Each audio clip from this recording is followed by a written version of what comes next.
Today we're back with our deck profile, and today I'm showing off my Ritual Beast deck. I've been playing this at locals for the last few weeks now, and it's actually a pretty fun deck to play. It's had a few regional tops here lately in this format too, so yeah, I decided to try and get my try out the deck, and it's actually really fun. I'm actually really enjoying it. So yeah, let's get in the deck. So starting off, one of your main monsters is 3 Ritual Beast Tamer Elder. When he's normal summoning, you get another Ritual Beast monster. You can normal summon another Ritual Beast monster during your main phase this turn, in addition to your normal summoner set. He's one of the main, pretty much one of the main tamers that you want to draw in your opening hand, because he basically helps start off your plays, and yeah, he's really important. You always want to see him in your opening hand. Next, 3 Spiritual Beast Tamer Winda. She's amazing. Basically with her, if she's destroyed by opponent's card by battle or card effect, she can special summon a Ritual Beast monster from your deck or extra decks, ignoring its summoning conditions. So she's great to help get stuff out of your extra deck and stuff like that, like the Link monster or Guy Pelio if you needed it. And also just helps with board presence and everything like that. But yeah, one of the best, this is probably the next one you actually want in your opening hand during each game. Next, 2 Ritual Beast Tamer Wen. She's okay, she can get cloggy. I tried her out at 3 and I dropped her down to 2. With her, when she's normal summoning, you can target one of your banished Ritual Beast monsters and special summon it. So she's great, because if late in the duel you're going to be banishing a lot of stuff. So she's really important. The thing is with her, she's better later in the game rather than early game. So if you draw her opening hand, unless you have Gold Sark with her, she's kind of like a dead card in a way. But late in the duel, she's really good.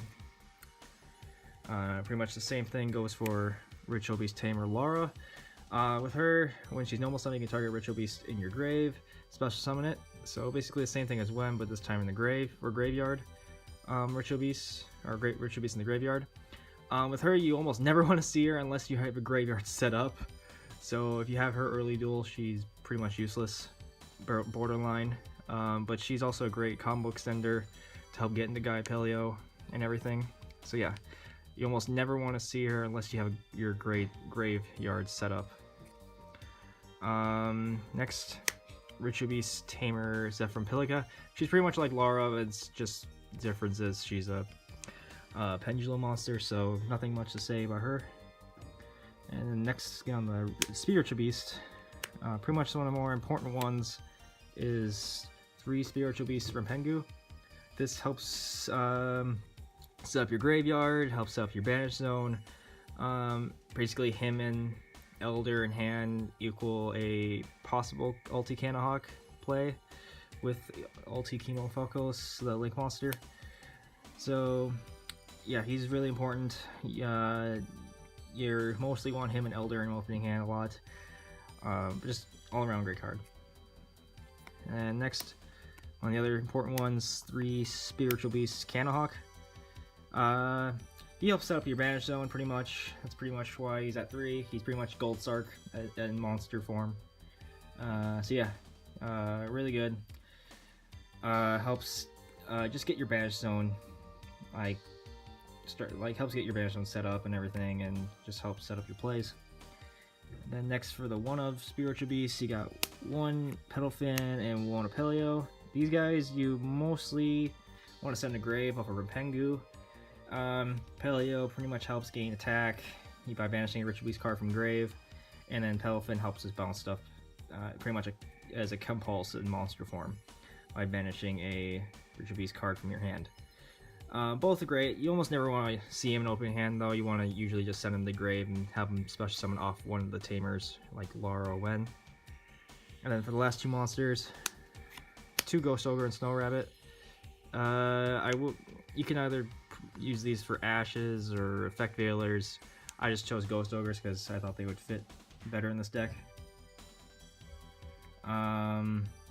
Next, 2 Brain Research Lab.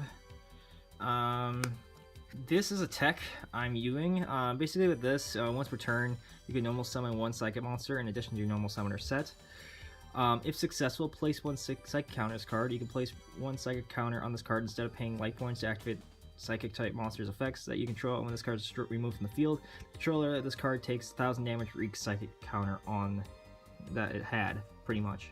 So basically with this, it just helps get extra normals. That's why I'm testing it.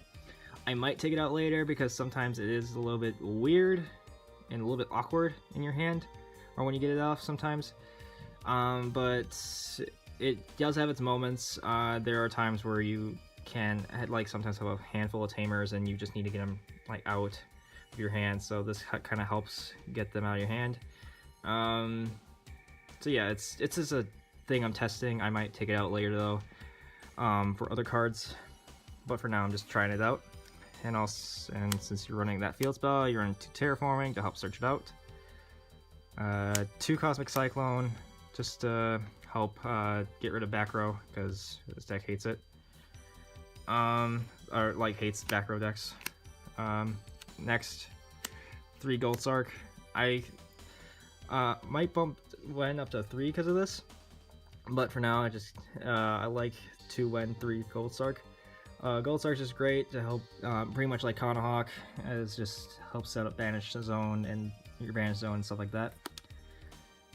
Next, 2 Double Summon. I wanted to max out on how many normals I can get pretty much in this deck, because this deck is very normal summon reliant. So I don't think, I don't know, I might take these out though, maybe, I don't know, but I might just most likely just keep them in because I wanted to max out a lot of normal summons in this deck because I wanted to get the most out of it. Next, 1 Emergency Teleport, because most of your monsters are psychic, and just to help pretty much get more bodies on board. And last for the spells, 1 Monster Reborn, just as a combo extender, and also just to, you know, take stuff out of your opponent's graveyard sometimes. Then on to traps. First off is 3 Ritual Beast Steeds. Pretty much one of the best trap cards in this deck. It's non-targeting removal, but it is destruction removal, but it's non-targeting, which is amazing. Up to the number, it basically destroys monsters on the field up to the number of Ritual Beast monsters you can currently control. So if you have 3, you get to destroy 3 monsters in the field potentially, which is amazing. And the fact that it's non-targeting, it makes it even better. So yeah, best trap, you always want to run 3 of this. And then next, 2 Ritual Beast Ambush. This helps pretty much get stuff out of your graveyard and Banish Zone. With this, you can target one of your Ritual Beast Tamer monsters and one of your Spiritual Beast monsters that are banished in your graveyard, special summon in defense position. And after it's activated, you can now special summon monsters, Ritual Beast monsters, for the rest of the turn. And you only want to activate 1 ambush per turn. This is great just to help combo extend and just continue your plays.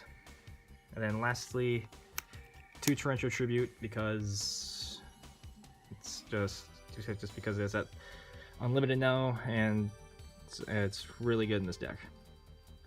Alright, now on to the extra deck. 3 Ritual Beast Ulti-Kimunfalcos. This is the new Link monster. I might cut him down to 2. I don't know. Maybe I should keep him at 3 or not. But he's really good. He takes 2 Ritual Beast monsters to make. Really simple. And then Ritual Beast monsters that he points to gain 600 attack and defense. Also, he can banish a Ritual Beast monster from the graveyard. Yep. Then you can normal summon a Ritual Beast monster from your hand. Ritual Beast card, my bad. From the graveyard. And then he pretty much has the standard effect of all the other Ritual Beast extra monsters that you can just tag out and target 2 of your banished monsters, a Tamer and Spiritual Beast, and special summon in defense. So this is great. He just is great addition to the deck. It helps make this deck get more normal summons, and just extend more. Wish it was a super rare though, but at least we got it in the TCG. And then last Link monster, 1 Decode. don't go into much, to be honest, but it's just great to have an option to have it go into it. Next, on to the fusions. Ritual Beast Ulti-Cannahawk, the one, since it's limited, just helps searching, and yeah, and I wish it was at more than one, but I know what would happen. The loops would be insane. But yeah, so he's basically your main searcher. He has any Ritual Beast card from deck to hand. So yeah, he's very important. And next, to Ritual Beast Ulti-Apelio. He's one of the main attacker ones. Basically, when he attacks, he is unaffected by other card effects until the end of the damage step, and then he has the same tag out effect. So he's great. Sadly, he can't, when you're attacking something when he's under, when he's like linked with Ulti-Kimunfalcos, he doesn't get the attack gain since he's unaffected by card effects until the end of the damage step. But he's still great. He's a great attacker, and yeah, pretty good. And then next, to Ulti-Pelifin. Ulti-Pelifin's pretty much a defensive card. She can't be destroyed by card effects, and then same thing with the tag out effect. So she's usually something I sometimes go into maybe first turn if I want to go be defensive in a bit, but I usually only go into her if I'm feeling defensive and everything like that. But she's just great, big defense and everything, so it just helps if you're stalling. She's just a great wall. And then the last Ritual Beast Fusion, 1, Ulti-Apelio. I cut it down from 2 to 1 because I only go into 1 most of the time. So yeah, I usually only go into 1, and it's just you don't really go into multiples of it. Basically with this, during either player's turn, when a spell or trap or monster effect is activated, you can banish one Ritual Beast card from your hand and negate the activation if you do destroy it. You can only get this effect if you go into him correctly. So if you go into him from Winda or Bond or something like that, he will not get this effect, sadly, so you're gonna have to do it the correct way to actually get the effect. But he's just a great big body and really one of the best attackers in the deck. Now on to the XZs. One Lightning Chidori, a bit of a tech, I might take it out. With this, it's pretty much target one set card your opponent controls, return it to the hand, or turn that target to the bottom of the deck, and once per turn you can detach one from this card, target one face-up card your opponent controls, return to the top of the deck. He's good, just a good level 4, rank 4 wind XZ monster. I might take it out, maybe not. I'll see what I do. And one Tornado Dragon just to destroy back row cards. One Borguska because just to stall, your hand's not the greatest. Then lastly, you have the Utopia engine or Utopia package, 39 Utopia and Utopia Lightning. This just gets over a lot of problematic monsters. Ritual Beasts are kind of a very low attack deck, so getting over big monsters is kind of a problem for them, so this helps immensely. This helped me a few times get over big problematic monsters that I probably wouldn't have gotten over without it. So yeah, that is a deck. I hope you guys enjoyed the video. I'm very new to this deck, so if there's anything that you guys suggest and everything, I'll be more than happy to listen and see if I'll make those adjustments. But yeah, if you have any questions about the deck, leave that down in the comment section below, and also tips for it and other different card choices that you think I should make. But yeah, hope you guys liked the video. Leave a like, comment, subscribe, and I shall see you guys in the next video. Have a nice day.